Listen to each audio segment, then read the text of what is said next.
Pagi itu, matahari belum sepenuhnya naik ketika Pak Kas sudah duduk di beranda rumahnya yang nyaris roboh. Dinding rumahnya terbuat dari papan tua yang sudah menghitam dimakan usia. Di beberapa bagian, kayu itu retak dan berlubang. Bahkan jika angin kencang datang, bunyinya berderit seperti mengeluh menahan sakit. Atap sengnya bocor di sana-sini. Dan setiap musim hujan, Pak Kas harus memindahkan tempat tidurnya agar tidak kehujanan di dalam rumah sendiri. Rumah itu berdiri di ujung kampung, sedikit terpisah dari rumah warga lain. Bukan karena Pak Kas memilih menyendiri, melainkan karena sejak dulu, tanah itu memang dianggap tidak berharga. Namun bagi Pak Kas, rumah reyot itu adalah satu-satunya tempat berlindung. Satu-satunya saksi hidup dari perjalanan panjang hidupnya yang penuh kehilangan. Usia Pak Kas sudah melewati 60 tahun. Rambutnya memutih seluruhnya. Tubuhnya kurus, punggungnya mulai membungkuk. Tangannya penuh kapalan, bekas kerja keras bertahun-tahun. Setiap kali ia bergerak, terlihat jelas bahwa tenaganya sudah tidak seperti dulu. Tapi hidup tak pernah memberinya pilihan untuk berhenti. Sejak istrinya meninggal belasan tahun lalu, Pak Kas hidup seorang diri. Kedua anak kandungnya pergi meninggalkan kampung setelah menikah dan mencari kehidupan sendiri. Awalnya, mereka masih mengirim kabar, sesekali pulang. Namun waktu berjalan, kabar itu semakin jarang, hingga akhirnya menghilang sama sekali. Tidak ada uang kiriman, tidak ada telepon, bahkan sekadar menanyakan kabar pun tidak. Pak Kas sering duduk termenung di depan rumah, menatap jalan tanah yang jarang dilewati orang. Di dalam hatinya, ada harapan kecil yang masih bertahan. Harapannya melihat anak-anaknya datang, meski hanya untuk menyapa. Tapi hari demi hari berlalu, harapan itu perlahan berubah menjadi luka yang dipendam diam-diam. Untuk bertahan hidup, Pak Kas melakukan apa saja yang masih bisa ia lakukan dengan sisa tenaganya. Setiap pagi, ia pergi ke kebun warga atau hutan kecil di belakang kampung untuk mencari kayu kering. Kayu-kayu itu ia ikat rapi, lalu dijual murah ke tetangga sebagai kayu bakar. Jika kayu tidak laku, ia akan pulang dengan tangan kosong. Selain menjual kayu, Pak Kas juga membuat sapu dari serabut kelapa. Di sudut rumahnya, selalu ada tumpukan serabut yang sudah ia keringkan. Dengan sabar, ia mengikat satu persatu hingga menjadi sapu sederhana. Namun tenaganya terbatas. Dalam sehari, paling banyak ia hanya mampu membuat 2 sapu. Kadang hanya 1. Bahkan seringkali, tangannya gemetar sebelum sapu itu selesai. Sapu-sapu itu ia jual ke tetangga dengan harga murah. Bukan karena ia ingin menjatuhkan harga, tapi karena ia tahu, kalau terlalu mahal, tidak akan ada yang membeli.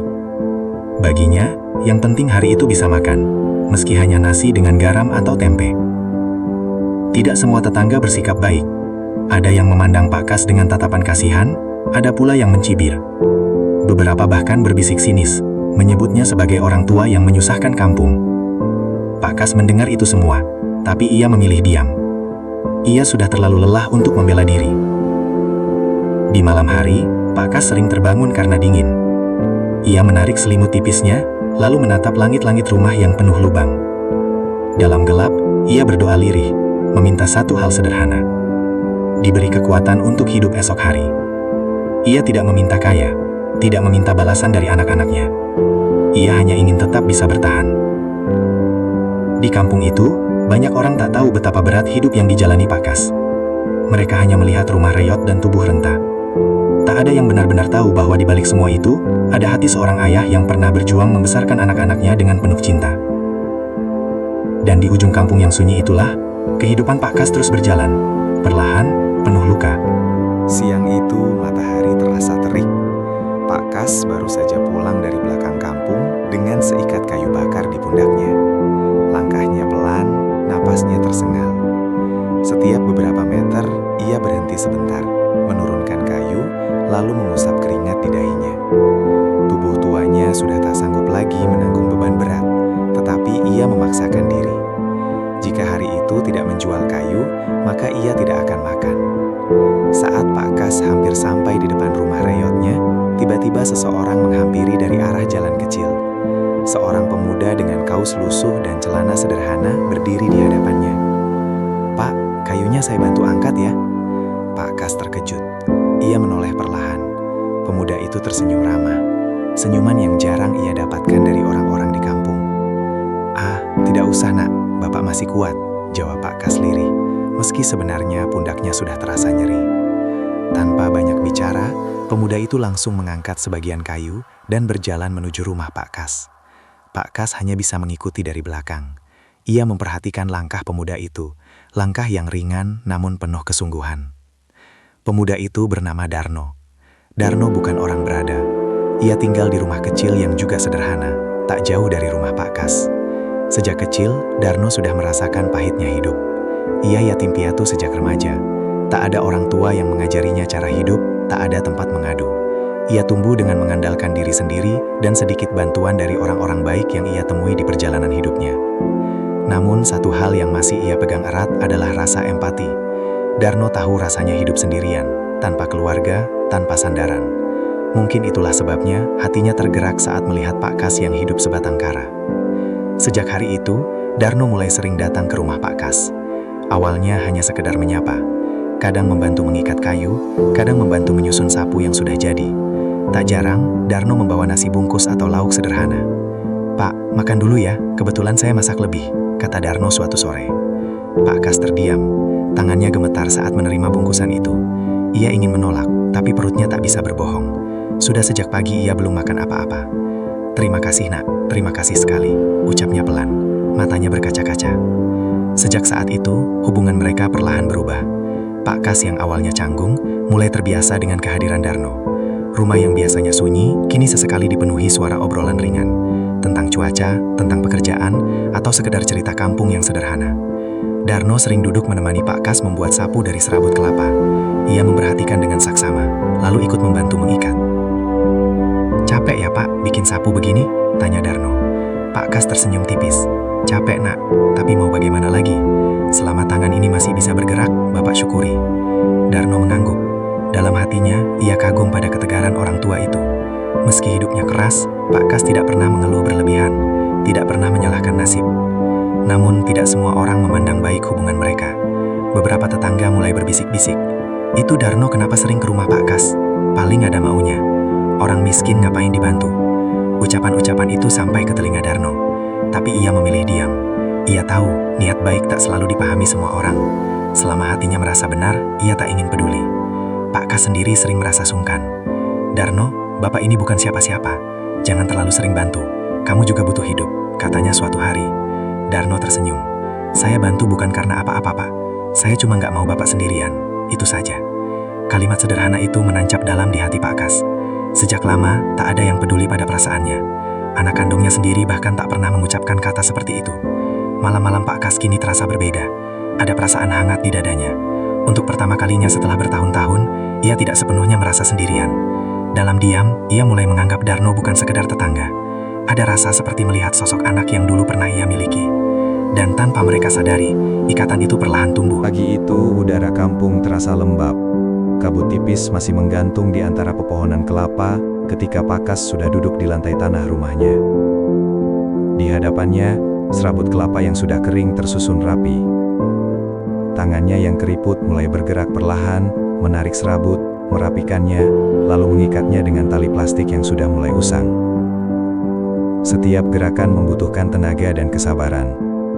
Sesekali Pak Kas berhenti, menghela napas panjang. Tangannya terasa kaku, punggungnya nyeri. Namun ia memaksakan diri. Ia tahu, hari itu ia harus menyelesaikan setidaknya 2 sapu. 2 sapu itulah yang akan menentukan apakah ia bisa makan hari ini atau tidak. "Pelan-pelan saja, Pak." Suara Darno terdengar dari pintu. Darno datang membawa segelas air putih dan sepotong singkong rebus. Ia meletakkannya di dekat Pak Kas. "Bapak minum dulu, jangan dipaksakan," lanjutnya. Pak Kas tersenyum kecil. "Kalau tidak dipaksakan, sapunya tidak jadi nak," jawabnya sambil tetap melanjutkan pekerjaannya. Darno hanya bisa terdiam. Ia melihat jelas bagaimana tubuh tua itu bekerja melawan waktu. Tidak ada mesin, tidak ada bantuan lain. Hanya tangan rentah dan tekad untuk bertahan hidup. Menjelang siang, dua sapu itu akhirnya selesai. Bentuknya sederhana, tak seindah sapu buatan pabrik. Tapi setiap ikatan di dalamnya adalah hasil kerja keras dan pengorbanan. Pak Kas mengikat kedua sapu itu dengan tali, lalu berdiri perlahan. Kakinya sedikit gemetar. "Ayo Pak, saya temani jual," kata Darno. Mereka berjalan menyusuri kampung. Rumah-rumah warga terlihat lebih layak dibanding rumah Pak Kas. Di beberapa halaman, orang-orang duduk santai. Ada yang menonton televisi, ada pula yang bercanda. Kontras dengan langkah Pak Kas yang berat dan wajahnya yang penuh kelemahan.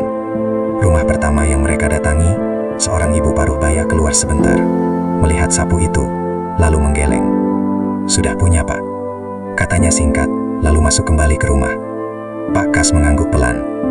Ia sudah terbiasa dengan penolakan. Mereka melanjutkan ke rumah lain. Ada yang menawar terlalu murah, ada pula yang pura-pura tidak ada di rumah, meski jelas terdengar suara dari dalam.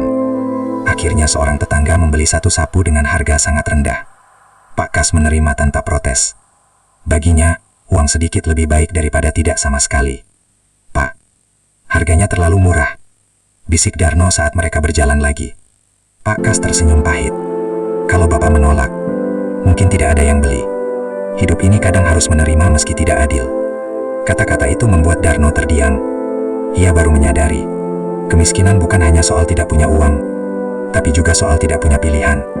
Sapu kedua akhirnya terjual menjelang sore. Uangnya cukup untuk membeli beras kecil dan sedikit lauk.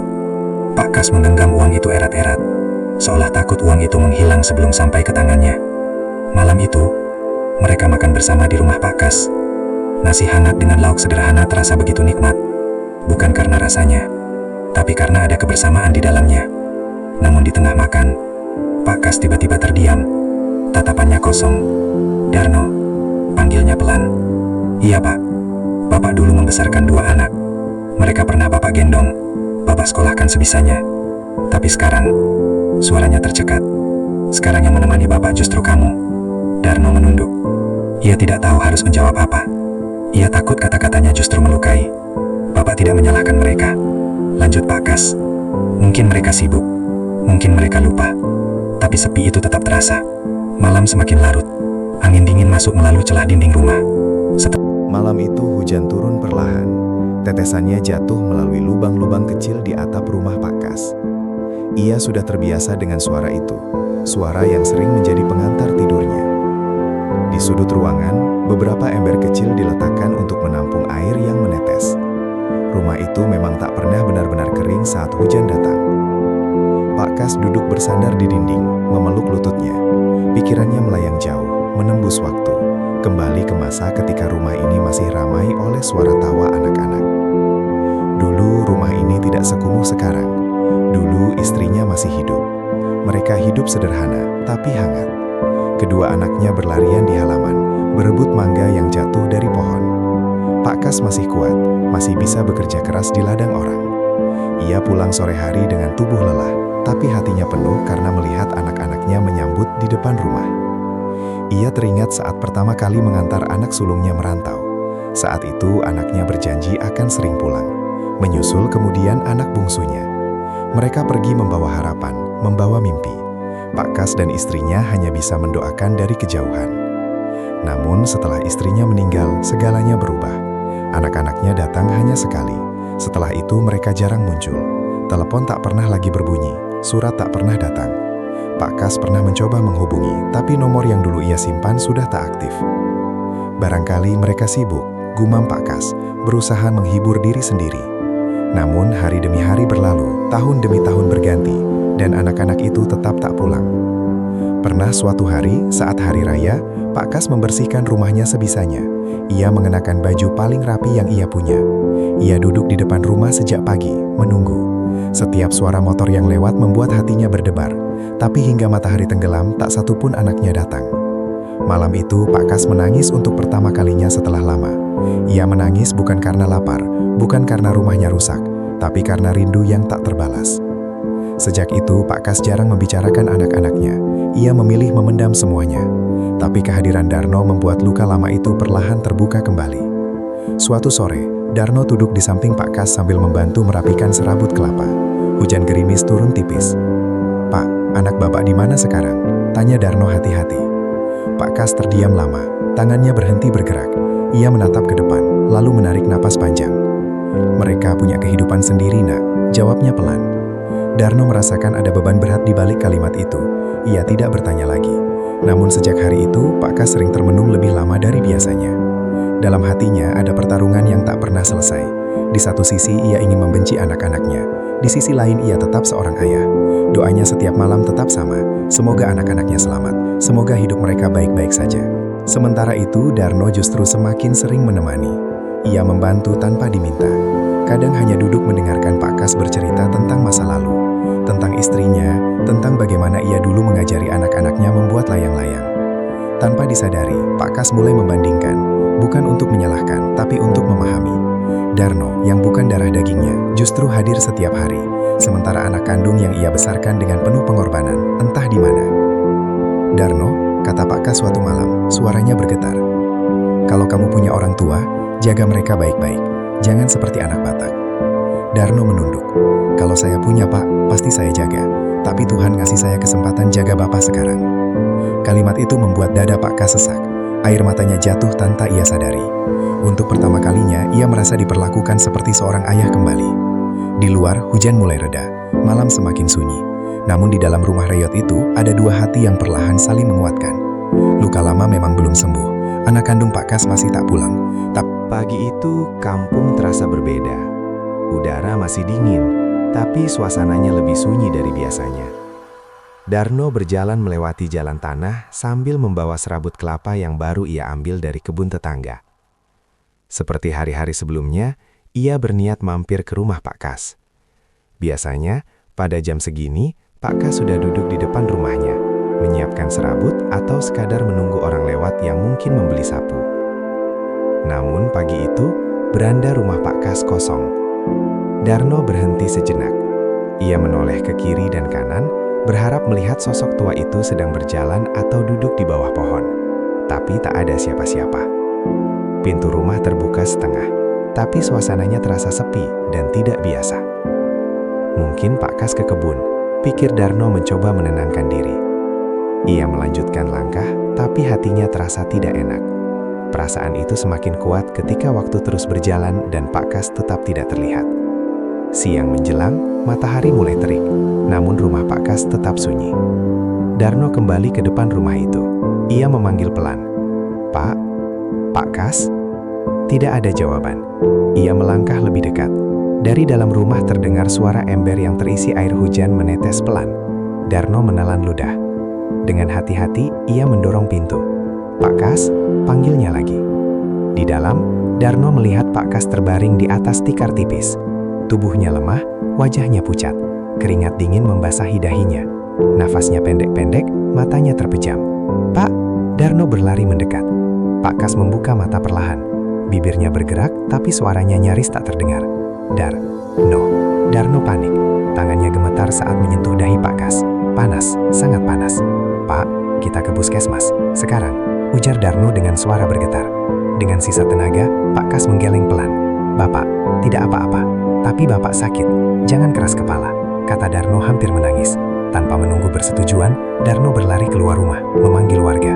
Beberapa tetangga datang, sebagian terlihat cemas, sebagian lagi hanya menonton dari jauh. Dengan bantuan mereka, Pak Kas dibopong ke motor dan dibawa ke puskesmas terdekat.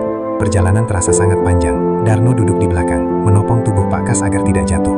Di sepanjang jalan, Darno terus memanggil namanya, takut jika orang tua itu kehilangan kesadaran. Sesampainya di puskesmas, Pak Kas segera ditangani. Darno menunggu di luar ruangan dengan perasaan tak karuan. Tangannya dingin, pikirannya dipenuhi bayangan buruk. Ia menyadari satu hal yang menyesakkan. Ia takut kehilangan Pak Kas, sama seperti ia kehilangan orang tuanya dulu. Beberapa saat kemudian, Pak Kas sadar. Darno dipersilahkan masuk. Pak Kas menatap Darno dengan pandangan lemah, tapi ada ketenangan di matanya. Ia mengangkat tangan, memberi isyarat agar Darno mendekat. "Darno, dengar Bapak baik-baik," katanya terbata-bata. "Iya Pak, jangan bicara dulu, Bapak istirahat saja," jawab Darno. Pak Kas menggeleng pelan. "Kalau nanti Bapak kenapa-kenapa, sertifikat tanah rumah ada di bawah kasur." Darno terdiam. Ia menatap Pak Kas dengan mata membesar. "Pak, jangan bicara begitu. Bapak pasti sembuh," ucapnya dengan suara bergetar. Pak Kas tersenyum lemah. "Bapak percaya sama kamu, lebih dari siapapun." Air mata Darno jatuh. Ia mengangguk, meski hatinya menolak menerima kenyataan yang seolah sedang disiapkan. Tak lama kemudian, dokter meminta Darno keluar agar Pak Kas bisa beristirahat. Di bangku puskesmas yang dingin, Darno duduk menunduk. Ia baru menyadari, orang tua itu telah menaruh kepercayaan penuh padanya. Kepercayaan yang bahkan tidak diberikan pada anak kandungnya sendiri. Malam itu, Darno pulang dengan langkah gontai. Rumah Pak Kas masih terbuka, ember-ember masih menampung air hujan. Segalanya tampak sama, tapi rasanya berbeda. Sunyi yang ada terasa lebih dalam. Untuk pertama kalinya, Darno berdoa dengan sungguh-sungguh. Bukan untuk dirinya, tapi untuk Pak Kas. Ia tak siap kehilangan satu-satunya orang yang ia anggap keluarga. Dan hari itu, ketika Pak Kas menghilang dari beranda rumah reyotnya, hidup Darno dan Pak Kas mulai bergerak menuju perubahan besar. Perubahan yang lahir dari rasa takut kehilangan, dan dari kepercayaan yang tulus.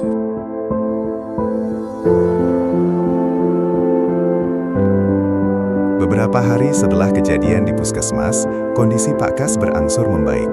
Tubuhnya masih lemah, namun wajahnya tidak sepucat sebelumnya. Dokter mengizinkannya pulang, dengan catatan ia harus banyak istirahat dan tidak bekerja terlalu berat. Mendengar itu, Darno mengangguk berulang kali. Meski di dalam hatinya ia tahu, Pak Kas bukan tipe orang yang bisa benar-benar diam. Siang itu, Darno mengantar Pak Kas pulang ke rumah reyot di ujung kampung. Rumah itu tampak sama seperti sebelumnya, tua, rapuh, dan sepi. Namun kini, Darno memandangnya dengan perasaan berbeda. Rumah itu bukan sekedar bangunan, melainkan tempat hidup seorang tua yang hampir kehilangan nyawanya. Pak Kas duduk perlahan di atas kasur tipisnya. Nafasnya masih pendek, tapi matanya terlihat lebih tenang. "Darno," panggilnya pelan. "Iya, Pak." "Terima kasih. Kalau bukan kamu, mungkin Bapak sudah tidak ada." Darno menunduk. "Saya cuma melakukan yang seharusnya, Pak." Pak Kas tersenyum lemah. Ia lalu menatap ke arah kasur tempat ia berbaring. Tatapannya kosong, seolah sedang menimbang sesuatu yang berat. Malam harinya hujan kembali turun. Darno memilih tinggal menemani Pak Kas. Ia menyiapkan air hangat, memastikan obat diminum tepat waktu. Dalam diam, Pak Kas memperhatikan setiap gerakan Darno. Ia melihat ketulusan yang tak dibuat-buat. "Darno," ujar Pak Kas memecah keheningan. "Bapak mau cerita sesuatu." Darno duduk di sampingnya. "Iya, Pak. Saya dengarkan." Pak Kas menarik nafas panjang. "Tanah dan rumah ini satu-satunya harta yang Bapak punya. Anak-anak Bapak sudah lama pergi. Tidak pernah pulang, tidak pernah bertanya." Darno menunduk. Hatinya terasa berat. "Waktu di puskesmas, Bapak bilang soal sertifikat. Bukan karena Bapak ingin kamu punya semuanya," lanjut Pak Kas pelan. "Tapi karena Bapak ingin kamu yang jaga." Darno terkejut. "Pak, saya tidak pernah berpikir sejauh itu." Pak Kas tersenyum. "Bapak tahu, justru itu sebabnya Bapak percaya." Dengan hati-hati, Pak Kas menggeser kasur tipisnya. Darno membantu. Di bawah kasur itu ada plastik lusuh yang sudah dibungkus berkali-kali. Pak Kas mengambilnya dengan tangan gemetar. "Ini sertifikatnya," kata Pak Kas. Darno menatap benda itu seperti menatap sesuatu yang terlalu besar untuk ia terima.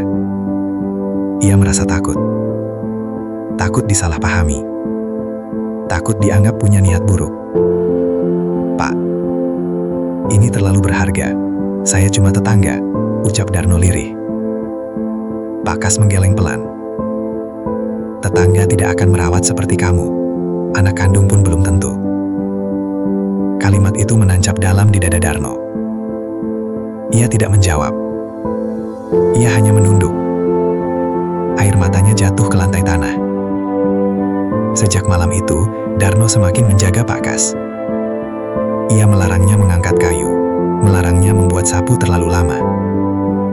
Jika Pak Kas memaksa, Darno akan mengambil alih. Namun di luar rumah, bisik-bisik mulai terdengar. Ada tetangga yang melihat Darno sering keluar masuk rumah Pak Kas. Ada yang melihat Pak Kas sakit dan dibawa Darno ke puskesmas. Jangan-jangan Darno ngincer tanahnya. Orang tua sendirian, mudah dimanfaatkan. Ucapan itu sampai ke telinga Darno. Hatinya panas, tapi ia memilih. Pagi itu sinar matahari masuk melalui celah-celah dinding rumah Pak Kas. Untuk pertama kalinya setelah sakit, ia duduk lebih tegak. Wajahnya masih tampak lelah, tapi sorot matanya berbeda. Ada tekad yang perlahan tumbuh, seperti seseorang yang telah mengambil keputusan besar dalam hidupnya. Darno sedang menyapu halaman ketika Pak Kas memanggilnya. "Darno, sini sebentar," katanya pelan namun tegas. Darno mendekat. "Iya, Pak." Pak Kas menepuk tanah di sampingnya, memberi isyarat agar Darno duduk. Mereka terdiam beberapa saat, hanya ditemani suara ayam dan angin pagi. "Bapak sudah berpikir lama," ujar Pak Kas akhirnya. "Bapak tidak mau hidup seperti ini terus. Rumah ini hampir roboh. Bapak juga tidak bisa bekerja berat lagi." Darno mengangguk. Ia tahu betul kondisi Pak Kas. "Tanah ini cukup luas," lanjut Pak Kas. "Bapak ingin menjual sebagian kecil saja." Darno terkejut. "Menjual, Pak?" "Iya," jawab Pak Kas mantap. "Bukan untuk foya-foya, tapi untuk membangun ruko kecil, tempat usaha, tempat tidur yang layak." Darno terdiam. Ia tahu betapa berharganya tanah itu bagi Pak Kas. Itu satu-satunya harta peninggalan hidupnya. "Pak, kalau nanti habis?" tanya Darno khawatir. Pak Kas tersenyum. "Tanah bisa habis, tapi kalau usaha jalan, martabat tidak." Kalimat itu membuat Darno menunduk dalam-dalam. Ia sadar, Pak Kas tidak sedang berpikir tentang hari ini saja, tapi tentang masa depan. Beberapa hari kemudian, Pak Kas meminta bantuan Darno mengurus penjualan sebagian tanah. Mereka menemui kepala desa. Prosesnya tidak mudah, banyak orang meremehkan. "Pak Kas, tanah segini dijual, mau buat apa? Sudah tua, lebih baik dinikmati saja sisanya." Pak Kas hanya tersenyum. Ia tak ingin menjelaskan panjang lebar. Yang ia tahu, ia ingin hidup dengan lebih layak, bukan sekedar bertahan. Setelah tanah terjual, uang itu mereka pegang bersama. Darno merasa tanggung jawab besar ada di pundaknya. Setiap rupiah terasa berat. Pembangunan ruko kecil pun dimulai. Letaknya tak jauh dari jalan kampung. Tidak besar, tapi cukup kokoh. Ada ruang kecil untuk berjualan, dan satu ruang belakang yang bisa digunakan untuk tidur. Selama proses pembangunan, Pak Kas sering duduk memperhatikan. Kadang matanya berkaca-kaca. "Bapak tidak pernah membayangkan punya tempat seperti ini," katanya suatu sore. Darno tersenyum. "Ini hasil keberanian Bapak." Namun seperti biasa, omongan tetangga kembali terdengar. Dijual juga akhirnya tanahnya. Pasti karena Darno. Orang tua muda dibujuk. Kali ini, Pak Kas tak lagi diam. Ia berdiri di depan beberapa tetangga. "Tanah ini milik saya," katanya tegas. "Keputusan ini juga dari saya. Kalau ada yang tidak suka, itu bukan urusan saya." Tetangga terdiam. Mereka tak menyangka Pak Kas yang biasanya pendiam, kini berbicara dengan penuh wibawa. Ruko kecil itu kini tak pernah benar-benar sepi. Setiap pagi, sebelum matahari naik tinggi, Darno sudah membuka pintu kayu yang baru dicat seadanya. Bau serabut kelapa kering memenuhi ruangan. Di sudut depan, beberapa sapu tersusun rapi, jauh berbeda dengan dulu, ketika sapu hanya ditumpuk seadanya di lantai tanah rumah reyot Pak Kas. Pak Kas duduk di kursi kayu, memperhatikan dengan mata yang tak lagi kosong. Tubuhnya memang belum sepenuhnya pulih, tapi semangatnya terasa hidup kembali. Tangannya masih membantu mengikat sapu, meski tidak selama dulu. "Pelan saja, Pak," kata Darno. "Biar saya yang banyak." Pak Kas tersenyum. "Kalau Bapak cuma duduk, rasanya seperti orang tak berguna." Darno tertawa kecil. "Bapak sudah cukup berjasa, sekarang waktunya menikmati hasil." Hari-hari pertama usaha itu tidak langsung besar. Mereka tetap membuat sapu seperti biasa, hanya saja lebih rapi dan kuat. Darno mulai berkeliling ke kampung tetangga dengan motor pinjaman, menawarkan sapu satu persatu. Kadang ditolak, kadang ditawar murah. Tapi Darno tidak menyerah. "Yang penting orang tahu dulu," katanya pada Pak Kas. Sedikit demi sedikit pesanan mulai bertambah. Ada warung yang memesan 5 sapu, ada sekolah kecil yang memesan belasan. Untuk pertama kalinya, Pak Kas dan Darno kewalahan, bukan karena kekurangan pembeli, tapi karena kekurangan tenaga. "Dulu 2 sapu saja Bapak sudah capek," kata Pak Kas sambil tertawa kecil. "Sekarang malah bingung." Darno mulai mengajak beberapa tetangga yang membutuhkan kerja. Awalnya 1 orang, lalu 2. Mereka diajari cara memilih serabut yang bagus, cara mengikat agar kuat. Upahnya tidak besar, tapi cukup untuk makan. Yang ironis, beberapa orang yang datang melamar kerja adalah tetangga yang dulu sering menghina Pak Kas. Darno sempat ragu, tapi Pak Kas justru berkata, "Terima saja, jangan simpan dendam. Rezeki tidak akan sempit karena memaafkan." Kalimat itu membuat Darno semakin hormat. Ia sadar, Pak Kas bukan hanya mengajarinya bekerja, tapi juga mengajarinya hidup. Produksi sapu meningkat. Dari 2 sapu sehari menjadi 10, lalu puluhan. Ruko kecil itu semakin sempit. Suara ikatan sapu, tawa para pekerja, dan obrolan ringan kini menggantikan kesunyian yang dulu menguasai hidup Pak Kas. Suatu sore Darno duduk menghitung uang hasil penjualan. Tangannya sedikit gemetar. "Pak, kita untung," katanya lirih. Pak Kas menatapnya. "Bapak tahu, tapi jangan lupa, ini bukan untuk pamer, ini untuk hidup yang layak." Darno mengangguk. Ia teringat masa-masa ketika Pak Kas hanya makan nasi dengan garam. Kini mereka bisa makan bersama dengan lauk sederhana tanpa rasa takut kehabisan. Anak-anak Pak Kas masih belum datang, tapi kali ini kesepian itu tak lagi menyakitkan.